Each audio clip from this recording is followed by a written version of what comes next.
ka na ika'y mawiwili. So mga par, prangka nga po na sinabi ni Rolando Romero ang dahilan kung bakit ayaw nito labanan si Devin Haney sa unification fight. Unang-una daw mga idol, kailangan daw muna balikan ni Devin Haney ang laban nito kontra kay Ryan Garcia. At hindi daw si Romero ang kanyang unahin. Talunin daw muna ni Boy Ilong si Ryan Garcia bago sila maglaban. At ang rason dito ni Rolly mga idol, dahil tinalo at binugbog daw siya ni Ryan sa kanilang bakbakan. At si Romero daw tinalo nito si Ryan sa title fight. Hindi kailangan daw dumiretso ni Haney kay Romero. Tapusin daw muna nito ang kwento niya kay Ryan Garcia bago ang kanilang unification fight. Pangalawa, sabi ni Romero sa mga nagsasabi daw mga idol na wala ng point na labanan pa ni Romero si Pacman, wala daw ito alam sa boxing sports. Mas big fight daw ang laban nito kay Pacman kaysa kay Devin Haney. Imposible daw na mas malaking laban si Haney Boy matapos ang nangyari sa laban nito kay Ryan Garcia. Kumbaga mga idol, tested and proven na ang laban kay Pacman na isang super fight. Kaya personal daw talaga si Romero humiling sa WBA. Napayagan ito na makalaban si Pacman sa unang title defense fight nito at hindi ito interesado kay Devin Haney na makalaban.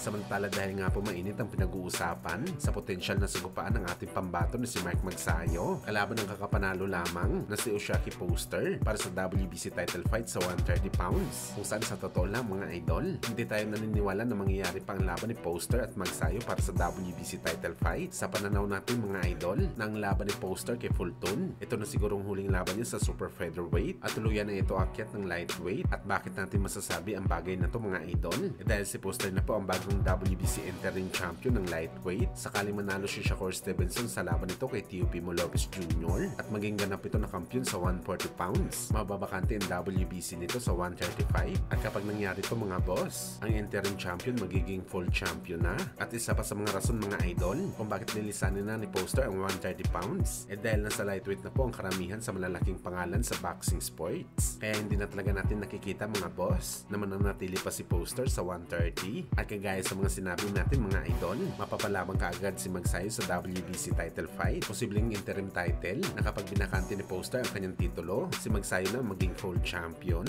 Ito mga idol kapag nanalo si Magsayo sa laban nito kay Magnesi.